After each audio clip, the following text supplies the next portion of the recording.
এখনও দেখেছেন না যে কেন বিএনপি ৭২-এর সংবিধানের ফ্রেম থেকে সে বের হইতে চায় না, অথচ এই ফ্রেমটা জিয়াউর রহমানের রাজনীতির সাথে কন্ট্রাডিক্ট করে। চুপ্পুকে সরাইতে চায় না, সে গণ অভ্যুত্থানকে জুলাই ঘোষণাপত্রে এবং জুলাই সনদের ভিতরে আনতে চায় না, সেটাকে খুব ছোট করে রাখতে চায়। এবং এইটা করার মধ্য দিয়ে যে জাতীয়তাবাদী রাজনীতিটা নষ্ট হয়ে যাচ্ছে, যেটা তো আলটিমেটলি বিএনপি লিড করতেছে, যেটা আমরা বারবার বলছি যে আপনাকে এটা কারেকশন করতে হবে, কারণ এতে শহীদ প্রেসিডেন্ট জিয়াউর রহমানের যে রাজনীতি সেটা ক্ষতিগ্রস্ত হচ্ছে। এবং এটা ক্ষতিগ্রস্ত হলে আমরা কালেকটিভলি সবাই ক্ষতিগ্রস্ত হব। দিল্লির আধিপত্যবাদের বিরুদ্ধে যে লড়াই, এই লড়াইটা তো বাংলাদেশে জিয়াউর রহমানই মেইনলি লড়েছেন। অতএব তার দলও তার রাজনীতিটাকে অন করতে চায় না, সে ঘুরায় ফিরে খালি তার কেবলা বদলায় চুপ্পুর বাড়ি চলে যেতে চায়, খালি ৭২-এর বইতে চলে যেতে চায়, তারে ১০৬-এর যে এনভেলপ এই খামের ভিতর তাকে ঢুকাই দিচ্ছে। অতএব এই রাজনীতিটা হচ্ছে ন্যারেটিভের পলিটিক্সে সে বারবার হেরে যাচ্ছে, এবং এগুলোর মধ্য দিয়েই হচ্ছে বারবার এই আওয়ামী সোকল্ড আওয়ামী বাম এই দিল্লির আধিপত্যবাদী যে ন্যারেটিভ এইটা স্পেস করে নেয়। এখন এইটা বলার মানে কি আমরা বলছি যে বাংলাদেশের সেকুলার লিবারাল ফোর্স থাকবে না? অবশ্যই থাকবে, নিশ্চিত থাকতে হবে যে আমার রাজনীতির সাথে একমত না, অবশ্যই সমস্যা নাই। কিন্তু আমার দিল্লির আধিপত্যবাদের যে ন্যারেটিভ, এই ন্যারেটিভটা ভেঙে নতুন বাংলাদেশপন্থী ন্যারেটিভ, আমার মাটির সাথে আমার ৮০০ বছরের লড়াইকে কানেক্ট করতে হবে। আমি ৭১ সালে ঠুস করে পইরা আমরা রাষ্ট্র হই নাই, আমার শত শত বছরের লড়াই আছে। ইখতিয়ার উদ্দিন মোহাম্মদ বিন বখতিয়ার খেলজি থেকে শুরু করে আমার শত শত বছরের লড়াই আছে, এবং দিল্লিকে পরাজিত করার লড়াই আছে আমার। তাহলে যেই মাটি দিল্লিকে পরাজিত করছে, দিল্লি শাসকদেরকে বাধ্য করছে সন্ধি চুক্তি করতে, এবং আমার এই দিনাজপুরের এলাকাতে এইখানে ফোর্টের যুদ্ধেতে সে পরাজিত হয়েছে দিল্লির এম্পায়ার। এইটা যেই জাতির এত গর্বের, সেই গর্বের প্রত্যেকটা জায়গা থেকে এই জাতির জেনারেশনকে ডিসকানেক্ট করে ফেলছে। হিস্ট্রির ভিতরে কিচ্ছু নাই যে ইতিহাস পড়লে একটা মাটির সন্তানরা বুক ফুলায় বলতে পারে yes I M A son of Bengal, আমি একজন বাংলার সন্তান, এই কথাটা বলতে পারে। এই গর্বের কোনো ইতিহাস নাই। ইভেন ৭১-এর ইতিহাসের ফ্রেমিংটা দেখেন, আমাদের ৭১-এর গল্পগুলো যখন আওয়ামী লীগের লোকজন বলে দেখবেন খালি কান্দে। ৭১ সালে আমার ৩০ লক্ষ লোক মারা গেছে, ২ লক্ষ মা নির্যাতিত হয়েছে, ৭১ সালে আমার এইটা হচ্ছে সম্পত্তি। বিজয়ী জাতি কোনোদিন মৃত সোলজারদের সংখ্যা কাউন্ট করে নাকি? যুদ্ধের পরে কি হয়?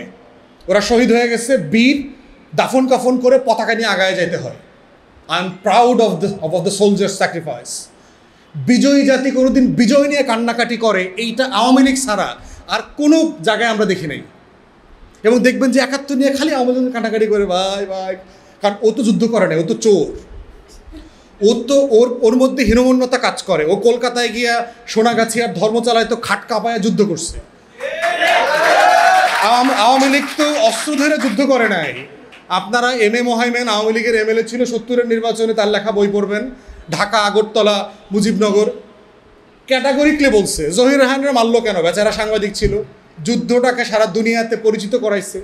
কারণ হলো এই আওয়ামী যে সোনাগাছির মুক্তিযোদ্ধাদের জীবন তিনি তুলে ধরছেন তার ডকুমেন্টারিতে।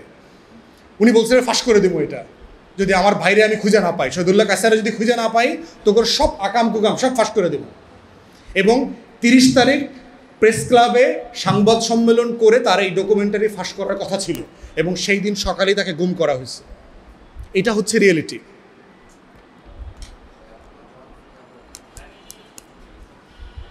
তা আমরা বারবার যেটা বলার চেষ্টা করতেছি যে আমার মুক্তির লড়াইয়ের এই বারবার জায়গাগুলো বোঝা। এখন আমরা বলছি যখন যে রাজনীতিতে বয়ান, এই জায়গাটা কেন জরুরি, প্রশ্ন করতে পারাটা কেন জরুরি? বয়ান বলতে আমরা আসলে বুঝাইটা কি? যারা কোরআন পড়েন তারা জানেন, সূরা রহমানে আল্লাহ তাআলা বয়ানের কথা বলছেন না? এখানে মাদ্রাসা ছাত্ররা হয়তো আছেন। বয়ান জিনিসটা আসলে কি? আমরা তো এই শব্দটা প্রচুর বলি এখন। বয়ান বলতে আসলে আমরা কি বুঝাই? বয়ান বলতে বুঝাই আসলে একটা গল্প। একটা জাতি কিভাবে তৈরি হয়, একটা গল্প লাগে একটা জাতি তৈরি করতে। আপনারা যদি ব্রেভ হার্ট কেউ দেখে থাকেন স্কটিশ ইন্ডিপেন্ডেন্সকে নিয়ে, দেখবেন যে স্কটিশ ইন্ডিপেন্ডেন্সের একটা গল্প আছে, এবং গল্পটা কিভাবে তৈরি হয়।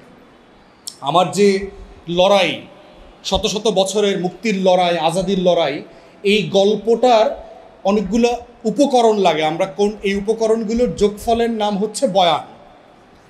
এখন বয়ান কোনটা ধরেন, বয়ান হইতে হইতে কী কী উপকরণ লাগে? বয়ান হওয়ার প্রথম উপকরণ হচ্ছে বয়ানে কিছু ব্যক্তি লাগে যারা ওই জাতির হিরো আকারে প্রতিষ্ঠিত হয়, যারা একটা ক্রিটিক্যাল টাইমে লিডারশিপ দেয়। বয়ানের প্রথম উপকরণ ব্যক্তি লাগবে, মনে রাখবেন। দ্বিতীয়ত হচ্ছে বয়ান তৈরি করার দ্বিতীয় উপকরণ হচ্ছে ঘটনা। থার্ড হচ্ছে সাল, সময়। ফোর্থ হচ্ছে গল্পটা কিভাবে বলছেন। একটা গল্প অনেকভাবে বলা যায় না? আওয়ামী লীগের লোকরা যারা যুদ্ধ না করে মুক্তিযোদ্ধা, ওরে যখন 5 বছর বয়সে মুক্তিযোদ্ধা ভাতার জন্য ইন্টারভিউ করতেছে, ওরা জিজ্ঞেস করতেছে অস্ত্র কেমনি ধরতে হয়, তো সে এই নালাটা আছে না যেটা দিয়ে গুলি বাইর হয়, এটারে এর দিকে দিছে, বুকের দিকে দিছে, দিয়া ওই পাশে দিছে, দিয়া বলছে স্যার এটা এমনি দিতে হয়। তো বলতেছে গুলি কর, বাট এখন করলে কিন্তু তোর বুকে লাগবে। ব্যাপারটা তাই না? তাহলে এখন হচ্ছে যুদ্ধের গল্পটা কিভাবে বলতেছে তার উপরে কিন্তু ডিপেন্ড করতেছে আসলে সে যুদ্ধ করছে কিনা।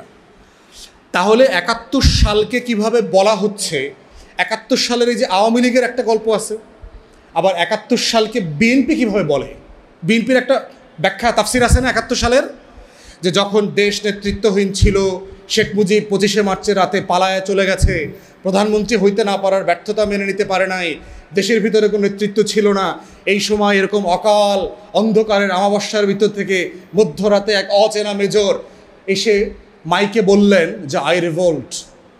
বিএনপির একটা বয়ান আছে না, সারা পৃথিবী তাকায় ছিল যে বাংলাদেশ এখন কি হবে।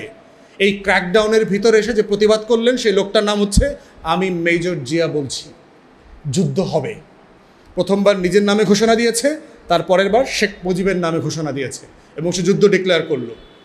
তাহলে এই যে ধারাবাহিকতা, যে এটার মধ্য দিয়ে জিয়াউর রহমান স্বাধীনতার ঘোষক হিসাবে আবির্ভূত হলেন এবং তার নেতৃত্বে 75 পরবর্তী বাস্তবতায় যেটা হয়েছে, দিল্লির আধিপত্যবাদ বিরোধী যে রাজনীতি, সেই রাজনীতির ফাউন্ডেশন উনি তৈরি করেছেন, যে দিল্লিকে বাইরে রেখে দেশপ্রেমিক সকল শক্তিকে নিয়ে একটা রাজনীতির ফেনোমেনা তৈরি করতে হবে এবং সেই ফেনোমেনার ভিতরে সব রাজনীতি থাকবে, একটা মাল্টি পার্টি ডেমোক্রেসি থাকবে, সমালোচনা করার থাকবে, অধিকার থাকবে, পত্রিকা থাকবে, চতুর্থ সংশোধনী এবং বাকশাল যা যা করেছে সেগুলো তিনি আন্ডু করলেন।